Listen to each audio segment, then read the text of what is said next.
Welcome friends, welcome to education channel. नमस्कार दोस्तों, आप सभी का स्वागत है एजुकेशन चैनल पे।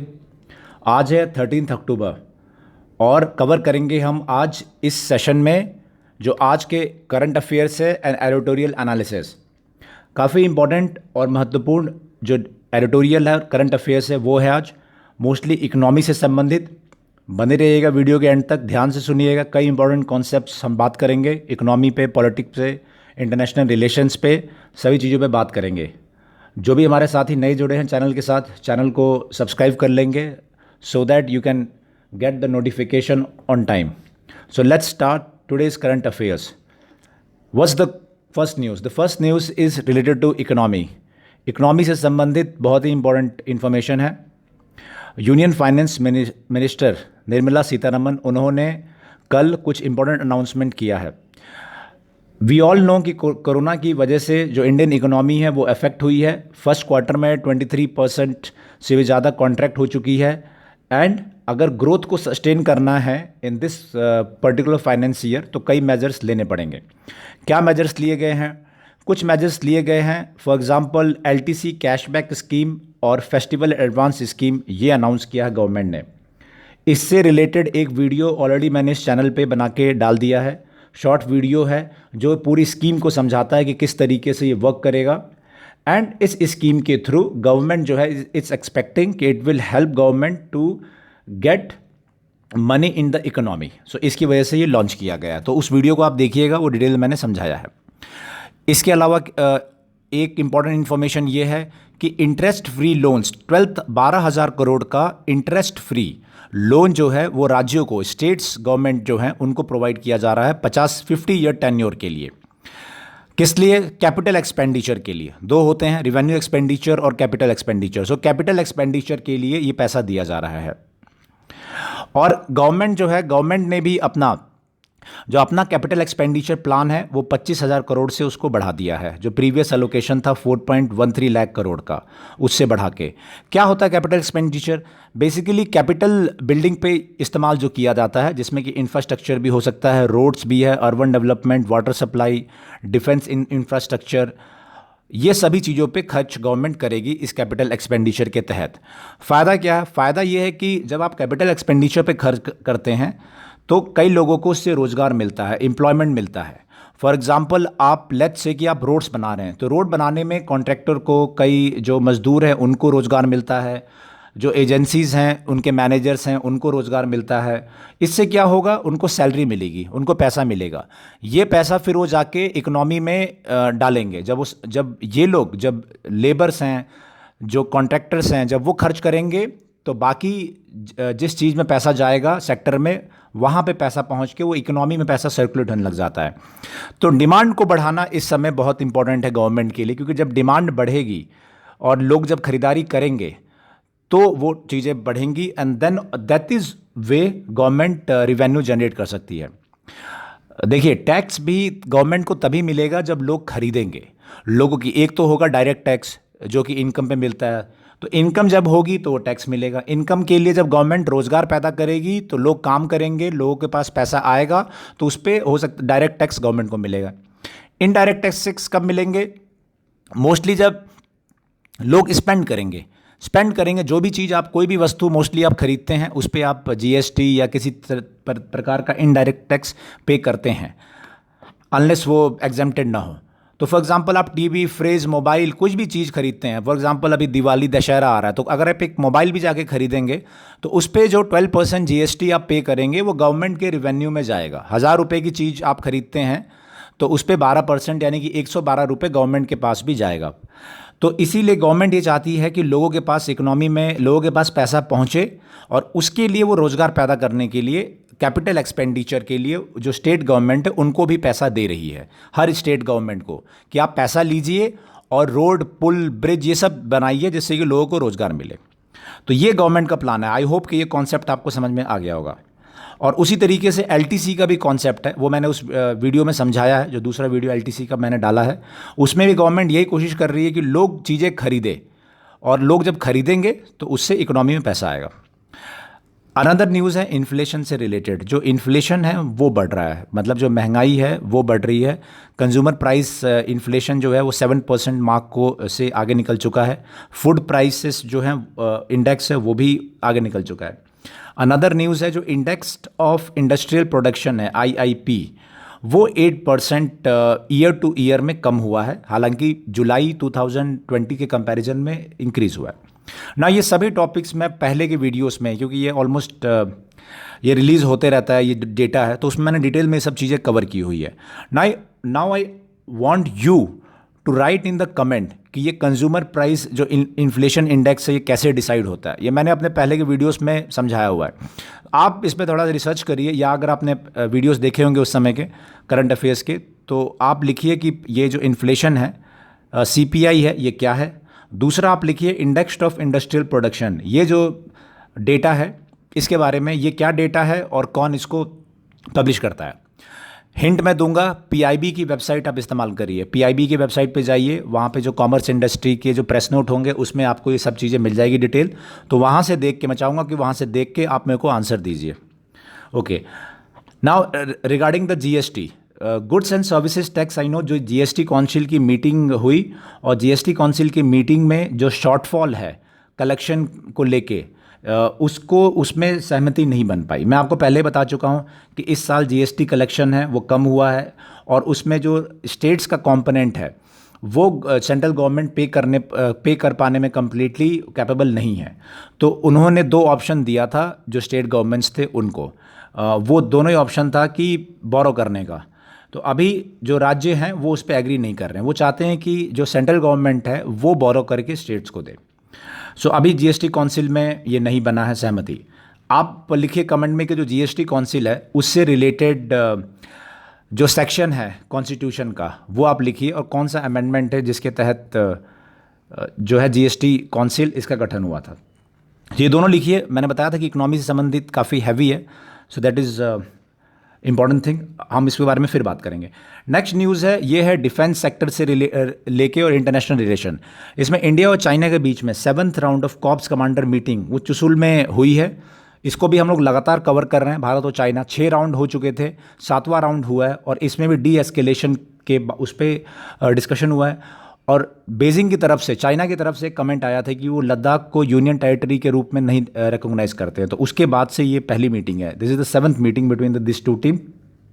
ये भी याद रहे, चाइनीज फॉरेन मिनिस्टर ने कहा था कि 1959 का जो LAC है that should be a kind of border, that should be the LAC। India ने उसको रिजेक्ट किया है। So this is important development in India China relation. एक इंपॉर्टेंट इन्फॉर्मेशन और है, ये है जो 34 प्रोड्यूसर्स और 4 सिने इंडस्ट्रीज बॉडीज़ हैं, उन्होंने अप्रोच किया है कोर्ट में, किस लिए कि टीवी चैनल्स जो कवरेज कर रहे हैं उनके अगेंस्ट। इसमें रिपब्लिक टीवी, टाइम्स नाउ, ये जो चैनल्स हैं इनके खिलाफ इन्होंने पिटीशन डाला है। नाउ ये इसमें इंपॉर्टेंट क्या है, इंपॉर्टेंट ये जो 4 सिने इंडस्ट्री एसोसिएशन है उनका नाम है, इनको आप ध्यान रखिएगा। ये है film and television producer guild of India PGI, याद रहे, cine and TV artist association CINTAA, Indian film and TV producers council and screen writer association SWA। ये चारों आपके काम की चीज़ है, इसको आप अपने नोट्स में लिख लीजिएगा। ये इंपॉर्टेंट अपडेट है, ये है जुडिशरी और एग्जीक्यूटिव के बीच में जो टसल है उसको लेके। ये बहुत ही इंपॉर्टेंट है। अगर आप UPSC की तैयारी कर रहे हैं किसी भी एग्ज़ाम के लिए, तो इसको आप बिल्कुल ही समझ लीजिए। अभी मैं समझा देता हूँ। आंध्र प्रदेश हाई कोर्ट ने ये कहा है कि अभी आपको ये है कि आंध्र प्रदेश में जो रूलिंग पार्टी है, इनफैक्ट चीफ मिनिस्टर ने एलिगेशन लगाया था जो वहाँ के जजेस से उनके ऊपर, कि उनका जो कंडक्ट है वो इम्पार्शियल नहीं है। इसके बाद जो वहाँ की जुडिशरी थी, जुडिशरी ने CBI जांच की बात कही है, जो एलिगेशंस लगाए गए थे जजेस के खिलाफ या जो इस तरीके की डिफेमेटरी बातें लिखी गई थी उन सब में। इम्पॉर्टेंट क्या है इसमें, इम्पॉर्टेंट ये है कि आपको पता होगा कि डेमोक्रेसी में अभिन्न अंग है, वेरी इंपॉर्टेंट सेक्शंस हैं, वेरी इंपॉर्टेंट पार्ट्स हैं, लेजिस्लेचर, एग्जीक्यूटिव और जुडिशरी। यहाँ पे हम क्या देख रहे हैं, हम देख रहे हैं कॉन्फ्लिक्ट देख रहे हैं एग्जीक्यूटिव और जुडिशरी के बीच में। सो इस तरीके के questions now you can expect. अभी जो UPSC का मेंस देंगे तो अगर ये इशू और बढ़ता है जो कि लग रहा है, तो उसमें आप 100% आप एक्सपेक्ट कर लीजिए कि क्वेश्चंस आने वाले हैं। एग्जीक्यूटिव जुडिशरी कहाँ पे पावर, अभी यूपीएससी प्रीलिम्स अगर आपने दिया होगा इस साल का, तो डायरेक्ट क्वेश्चन था इसी चीज़ पे कि जुडिशरी और एग्जीक्यूटिव के बीच में पावर जो डिस्ट्रीब्यूशन है या सेपरेशन है, ये कहाँ पे कॉन्स्टिट्यूशन में मेंशन है। तो उसी तर्ज पे मेंस में भी expect questions on the role of executive judiciary और कैसे वो डेमोक्रेसी के इनहेरेंट पार्ट है, और इनके बीच में अगर कॉन्फ्लिक्ट रहेगा तो क्या दिक्कत हो सकती है। Now this news is related to जो एग्रीकल्चर बिल्स हैं उनके ऊपर।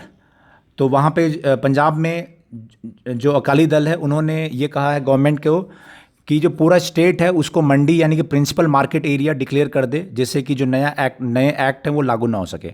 ना इसके बारे में, एग्रीकल्चर बिल के बारे में ऑलरेडी बहुत डिटेल वीडियो मैंने बना के डाला है अपने चैनल पे, आप उसको देखिएगा, समझिएगा। दोनों ही एमएसपी के ऊपर ही बनाया है और एग्रीकल्चर फार्म बिल्स के ऊपर। तो आप उसको देखिए, you will get to know कि क्या है ये फार्म बिल्स और क्या इसमें क्यों इसका इतना क्रिटिसिज्म जो अपोजिशन है उनके द्वारा किया जा रहा है, क्या उनके अप्रीहेंशन है और गवर्नमेंट के क्या क्लैरिफिकेशन है। जो अपोजिशन के पॉइंट्स हैं या अपोजिशन का जो डर है उसके अगेंस्ट गवर्नमेंट ने क्या क्लैरिफिकेशन दिया है, वो भी मैंने उस वीडियो में समझाया हुआ है। तो आप उस वीडियो को इस चैनल पे देखिएगा। फार्म बिल, एग्रीकल्चर बिल, कृषि विधेयक से रिलेटेड और एमएसपी यानी कि मिनिमम सपोर्ट प्राइस से रिलेटेड।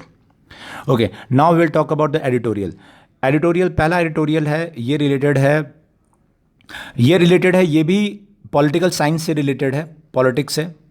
सो ये टॉपिक इंपॉर्टेंट टॉपिक है। इसमें बेसिकली ये बात कर रहे हैं जो राइटर है इसके, कि ये पहली बार हुआ है 25 साल के बाद में कि जो यूनियन कैबिनेट है उसमें सिंगल पार्टी के ही सिर्फ मेंबर रह चुके हैं।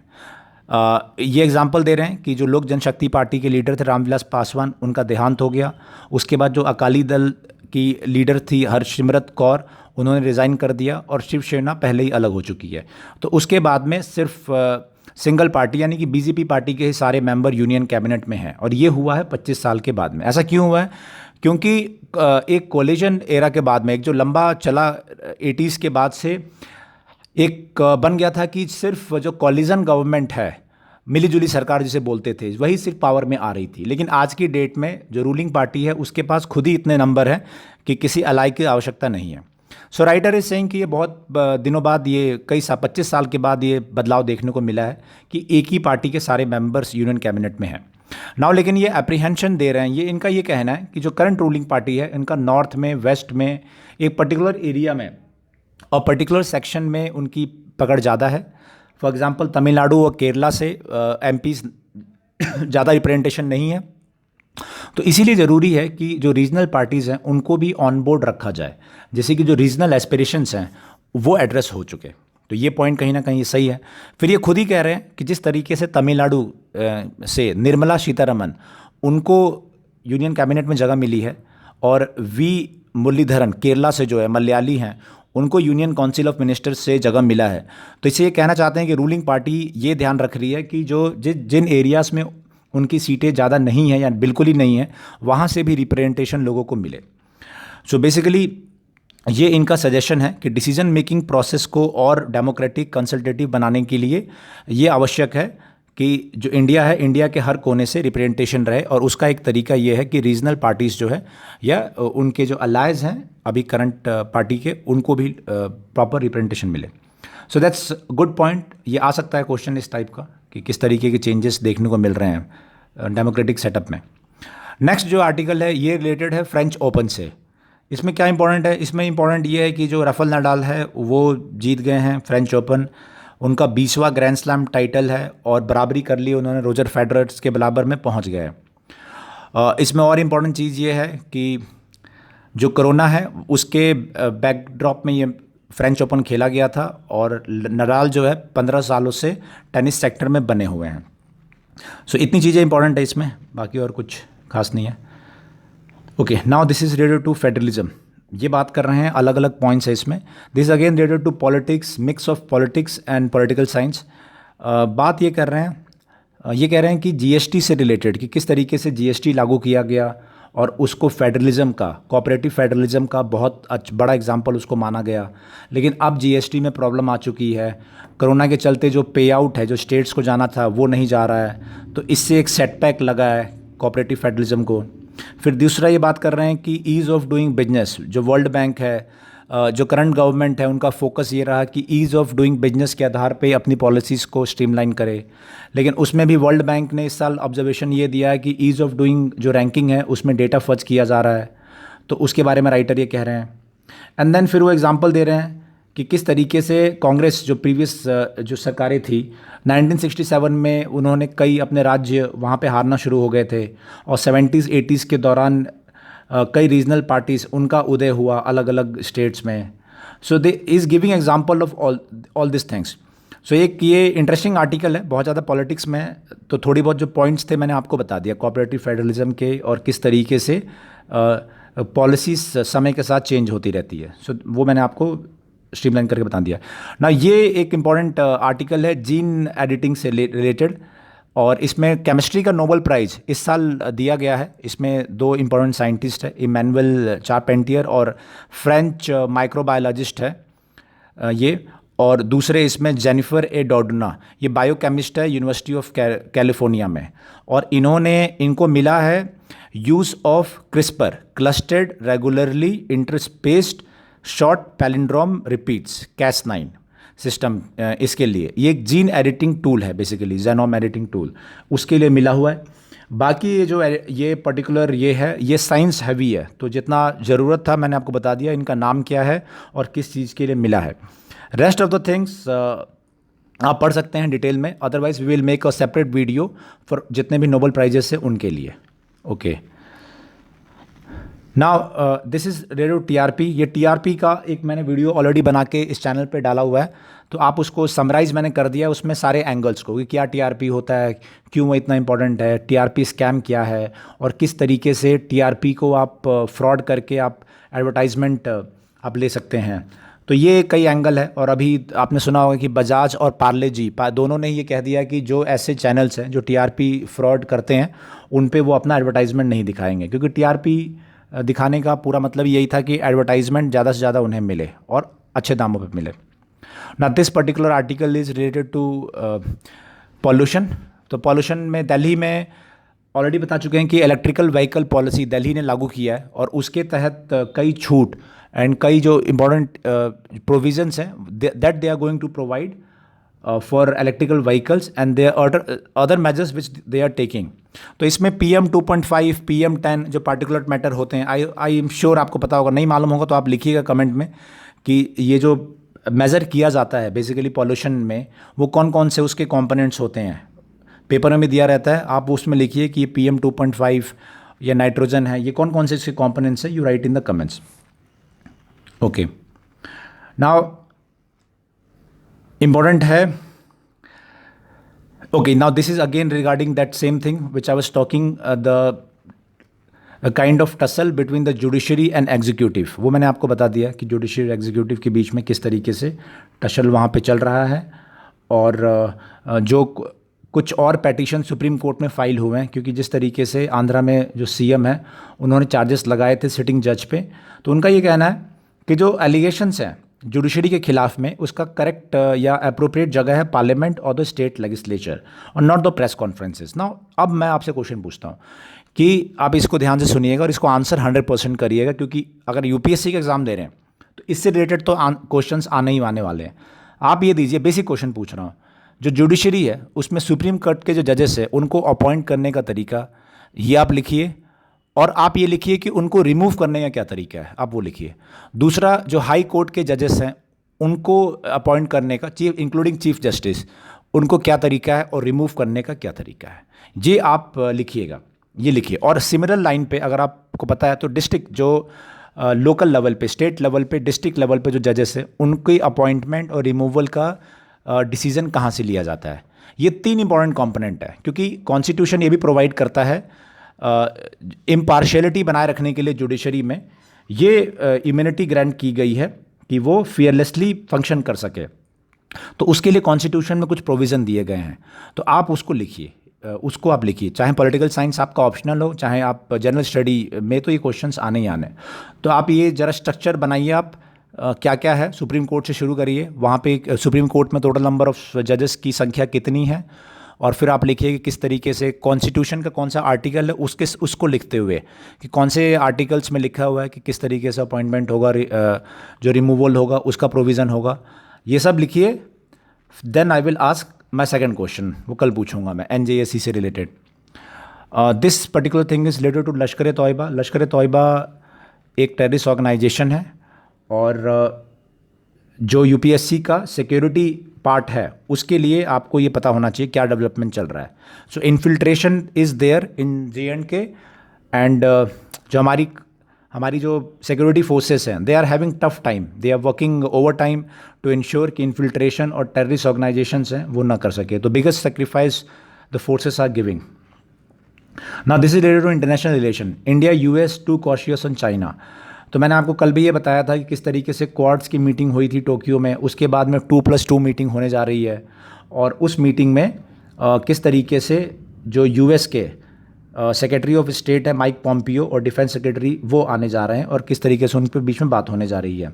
तो ये अक्टूबर एंड में ही एक्सपेक्टेड है meeting, so will keep eye on that. Now this is related to FATF, financial action task force, उससे रिलेटेड है। अभी अक्टूबर में मीटिंग है, और फाइनेंशियल एक्शन टास्क फोर्स ने पाकिस्तान को कई टास्क दिए थे, जो मनी लॉन्ड्रिंग है, बेसिकली टेररिस्ट फंडिंग है, उस पर काम करने के लिए। लेकिन अभी जो है ग्रे में है पाकिस्तान, उनको टास्क दिया था कि अगर इस लिस्ट से निकलना है तो then you have to take action on certain points. तो वो जो ग्रुप है, एशिया पैसिफिक ग्रुप, जो मॉनिटरिंग हुई है उसमें सेटिस्फैक्ट्री नहीं पाया गया है। This is the news. Now you tell me, ये मैं पहले क्वेश्चन पूछ चुका हूँ, जो ऑलरेडी लोग जुड़े हुए हैं they would be knowing the answer. जो नए जुड़े हैं they answer me in the comments, what is FATF, financial action task force क्या है और किस लिए वो बनाया गया है। ओके, नाउ ये रिलेटेड है पाकिस्तान और चाइना। जो हमारे डिफेंस मिनिस्टर है उन्होंने 44 परमानेंट ब्रिजेस उसको इनागुरेट किया है, और ये ब्रिजेस अलग अलग एरियाज़ में हैं। JNK में 10 है, लद्दाख में 8 है, और ये BRO के द्वारा बनाया जा रहा है, border road organization. Border road organization जो है ये पुल बना रहे हैं लद्दाख में, JNK में, कारगिल एरिया, हिमाचल प्रदेश, अरुणाचल प्रदेश, ये सब में। नाउ अब क्वेश्चन आपके लिए है कि what is BRO, border road organization जो है ये क्या है, ये आप लिखिए, और इनका क्या पर्पस है। Because they are playing the biggest role. अभी जो रोहतांग टनल, अटल टनल, जिसका अभी उद्घाटन हुआ, हमारे प्राइम मिनिस्टर ने किया था, उसमें भी BRO का बहुत इंपॉर्टेंट रोल है। तो आप यू कैन एक्सपेक्ट क्वेश्चन, और नहीं भी क्वेश्चन हो तो हमें जानकारी होना चाहिए। जो बॉर्डर रोड ऑर्गेनाइजेशन है, देश के लिए इतना काम कर रहे हैं, बॉर्डर पे दिन रात काम मेहनत करते हैं, तो आपको पता होना चाहिए कि क्या है बॉर्डर रोड ऑर्गेनाइजेशन, किन परिस्थितियों में वो काम करते हैं, और कौन कौन से एरियाज़ में वो काम करते हैं। ओके, ये एक इंपॉर्टेंट न्यूज़ है लीबिया से। लीबिया में जो 7 भारतीय थे उनको किडनैप कर लिया गया था, वहाँ पे जो ग्रे टाइप की जो सिचुएशंस बनी हुई है वहाँ पे, और इसकी कैपिटल है त्रिपोली, याद रहे वन वहाँ पे ये 7 जो है उनको छोड़ देने की बात, एबडक्ट किए गए थे, वो बात सामने आई है। So this is a one news जिस पे हम will keep an I on this. Okay, what is the next news. Libya, ये सब जो एरियाज़ हैं अफ्रीका के, मिडिल ईस्ट के, यमन हो गया, सीरिया हो गया, ये सब वार टॉर्न एरियाज़ हैं, बट हमारे इंटरनेशनल रिलेशंस के लिए बहुत इंपॉर्टेंट है। इसलिए इंपॉर्टेंट है कि बहुत सारे इंडियंस हैं वो ऐसे स्टेट्स में, अफ्रीका हो चाहे मिडिल ईस्ट हो, वहाँ पे रहते हैं। और आप समझिए कि अगर इंडियन गवर्नमेंट अगर टाइमली एक्शन ना ले तो जो अगर लोग जो किडनैप करते हैं वो उनको मार भी देंगे, या फिर उनके रैंसम के लिए किडनैप कर लेते हैं। सो इंडिया जो एक्सटर्नल अफेयर मिनिस्ट्री है वो बहुत इंपॉर्टेंट रोल प्ले करते हैं। आपको याद होगा कि जो हमारे मिनिस्टर थी जिनकी डेथ हो गई, डिमाइज हो गया, सुषमा स्वराज जी, उनके द्वारा कई एक्शंस प्रॉम्प्टली लिए जाते थे। कोई भी भारतीय बाहर फंसा होता था, उनको ट्वीट कर देता था, मेल कर देता था, तो तुरंत रिप्लाई करके ये इंश्योर कराती थी कि मदद जल्द से जल्द पहुंचे। ओके, नाउ ये है, this is related to Nobel prize. American 2 लोगों को इकोनॉमिक्स का नोबेल प्राइज़ मिला है, पॉल मिलग्रोम और रॉबर्ट विल्सन। इन दोनों को नोबेल प्राइज़ मिला है। किस चीज़ के लिए नोबेल प्राइज़ मिला है?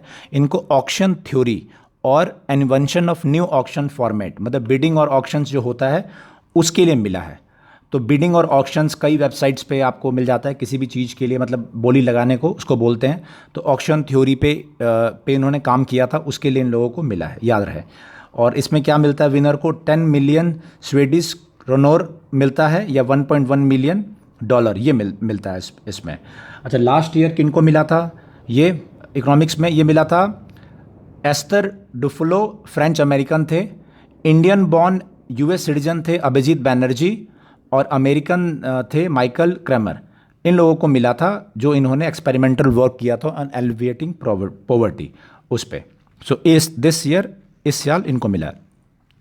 अगली न्यूज़ है यूएस से रिलेटेड। यूएस में जज है एमी कॉने बैरेट, इनको सुप्रीम कोर्ट के लिए इनको नॉमिनेट किया गया है, और उस पे जो सीनेट है उसका 4 डे कन्फर्मेशन हियरिंग वहाँ पे चल रहा है। और इनको किसकी जगह पे मिल रहा है? इनको मिल रहा है जो एक बहुत ही फेमस वहाँ की महिला जज थी, जस्टिस रुथ बैदर जिन्सबर्ग। इस सितंबर में उनका देहांत हो गया था, और उसके बाद में डोनाल्ड ट्रंप के द्वारा इनको रेकमेंड किया गया है, और ये उसमें अपॉइंट होती है नहीं, डिपेंड करेगा कि सीनेट में क्या कार्रवाई होती है।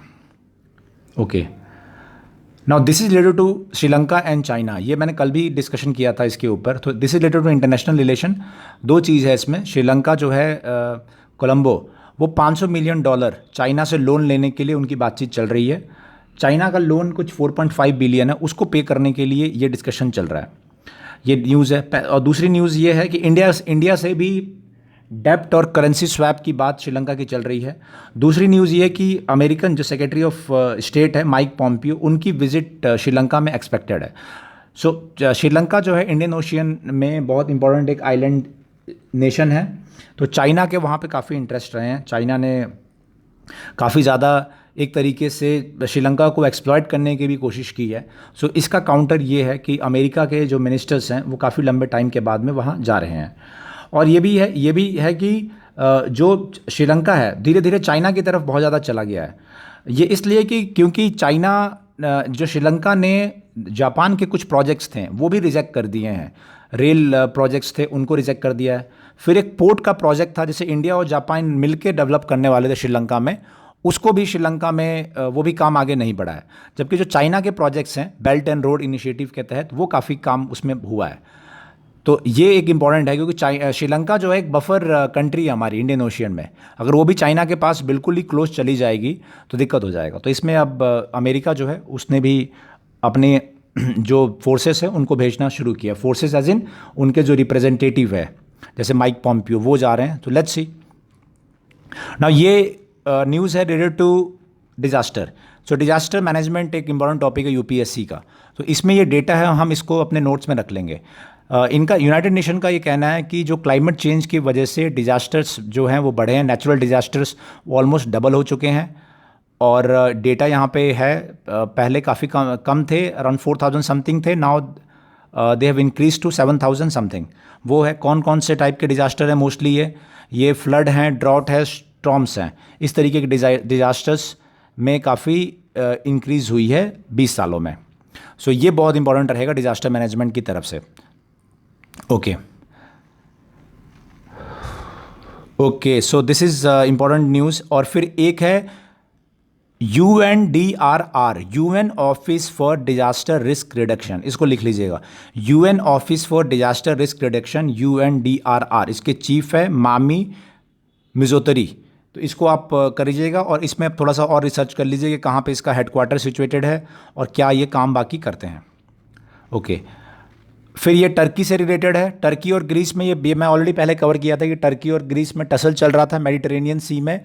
वहाँ पे टर्की ने फिर से अपनी शिप भेज दी है वहाँ पे, ये कहते हुए कि वो एरिया जो है उनका एरिया है। सो ये काफ़ी बीच में ये शांत था इसमें, लेकिन टर्की ने फिर से ये कर दिया। आपको याद होगा, आपको मैंने पहले ही बता चुका हूँ, आर्मेनिया और अजरबैजान के बीच में जो वार चल रहा है वहाँ पे भी टर्की जो है अपना उसमें भी प्रॉब्लम क्रिएट कर रहा है। अजरबैजान की तरफ से ये कहा है, फ्रांस ने ब्लेम लगाया है कि सीरियन जो फाइटर्स है वो अजरबैजान से की तरफ से लड़ने के लिए उनको पैसा दे दे के भेजा जा रहा है। तो टर्की जो है वहाँ काफ़ी ज़्यादा ऐसे बुली काम कर रहा है उस पूरे मेडिटेरेनियन एरिया में। और मैं आपको बता दूं कि जो टर्किश प्रेसिडेंट है एर्दोगन, वो भारत के खिलाफ बयानबाजी भी करते रहते हैं कश्मीर को लेके, वो कश्मीर को लेके पाकिस्तान का सपोर्ट करते हैं। तो बहुत ही इंपॉर्टेंट है कि जिस तरीके से जो रोल है टर्किश प्रेसिडेंट का, वो उस पर काफ़ी ज़्यादा क्रिटिसिज्म उनको मिला है अभी। ओके, ये न्यूज़ है बांग्लादेश से। बांग्लादेश में जो डेथ पेनल्टी है रेप की, वो इंक्रीज़ करके डेथ पेनल्टी कर दी गई है। पहले लाइफ इम्प्रिजनमेंट था। तो वुमेन रिलेटेड कोई इशू आएगा तो you can quote this as example. Now this is related to economics. Economy में जो कंज्यूमर प्राइस इन्फ्लेशन है वो बढ़ गया है, 7% हो गया है। इंडस्ट्रियल प्रोडक्शन है, मैं ऑलरेडी पहले बता चुका हूँ कि वो श्रिंक कर गया है। एंड देन मैंने तो आपसे ये क्वेश्चन ही पूछा है कि ये सब क्या है, और यहाँ पे एक क्वेश्चन भी है, आप इसको ओके, तो यू गो टू पीआईबी की वेबसाइट पे जाएंगे तो आपको सारा डिटेल मिलेगा, और वो सब देख के then you give me the answer अपना रिसर्च करके कि होल प्राइस जो है वो इन्फ्लेशन वो क्या है, होल प्राइस इंडेक्स इन्फ्लेशन जो होता है, और रिटेल प्राइस इन्फ्लेशन है वो क्या है, सीपीआई क्या है, ये सब आप पढ़िए and then you write it. Okay, now cash for LTC मैं ऑलरेडी आपको बता चुका हूँ। I have already informed you, I have already made a video and I have already put on my channel, so you can just go and watch this particular thing. जो cash voucher scheme है उसको देखिए, वो काफ़ी important है और practical उसका usability है। Now this is regarding the artificial intelligence. Artificial intelligence में ये कि इंटेल इंडिया जो है it's partnering with IIIT Hyderabad. वो एक बनाना चाहते हैं, इस तरीके का फॉर्मेट बनाना चाहते हैं कि जो आर्टिफिशियल इंटेलिजेंस है उसको यूज़ कर सके to solve India's population scale challenges. कौन से सेक्टर हैं, such as health care and smart mobility, इस सेक्टर में काम करने के लिए। सो आर्टिफिशियल इंटेलिजेंस एक अपकमिंग ऑलमोस्ट टेक्नोलॉजी है, और इंडिया ये उम्मीद कर रहा है कि इसमें काफ़ी ज़्यादा इंडियन जो कंपनीज़ है और इंडियन जो इंस्टीट्यूशंस है वो उस पर काम करें। Okay, and this is regarding the sports में I have already told you, जो राफेल नडाल है रॉजर फेडरर के बराबर 20 ग्रैंड स्लैम पे वो पहुंच चुके हैं। ये इंपॉर्टेंट है, इसमें चाहे प्रीलिम्स हो मेंस के लिए ये इंपॉर्टेंट है टेनिस से related. Okay, so that is regarding the today's current affairs. मैंने कई क्वेश्चंस पूछे हैं through out the video. I hope कि वो पूरे जो मैंने क्वेश्चंस पूछे हैं आप उसमें you do your study, take your time, do your study, do your research, net का आप इस्तेमाल करिए, और फिर उसके आंसर्स आप लिखिए। जो कमेंट्स हैं उसमें उसके आंसर्स आप लिखिए।